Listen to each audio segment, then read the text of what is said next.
They were prepared for the journey. They were prepared for the journey use the noun form of prepared. এই যে prepared এর noun form করতে বলেছে, ঠিক আছে তো? এখানে এটা অ্যাডজেক্টিভ ফর্মে আছে। দে ওয়ার প্রিপেয়ার্ড, তারা প্রস্তুত ছিল, ফর দ্য জার্নি, তার জার্নির জন্য তারা প্রস্তুত ছিল। প্রিপেয়ারটা অ্যাডজেক্টিভ ফর্মে আছে, তারা প্রস্তুত ছিল তাদের ভ্রমণের জন্য। এই অ্যাডজেক্টিভটাকে নাউন ফর্মে চেঞ্জ করতে বলেছে, ঠিক আছে তো? যদি নাউন ফর্মে চেঞ্জ করি, দুটো উত্তর দেখাচ্ছি, ভালো করে শোনো আর দেখো। তো প্রথম উত্তর হবে they made, they TH Y, they made, MAD made, preparation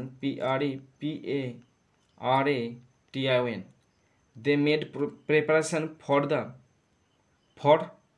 the journey, for the journey, JOURNEY। একটা কি দেখালাম, কি বললাম? They made preparation for the journey, জার্নির জন্য তারা প্রস্তুত করেছিল। আর একটা হবে উত্তর, সেটা হলো their preparation, their THEIR, their preparation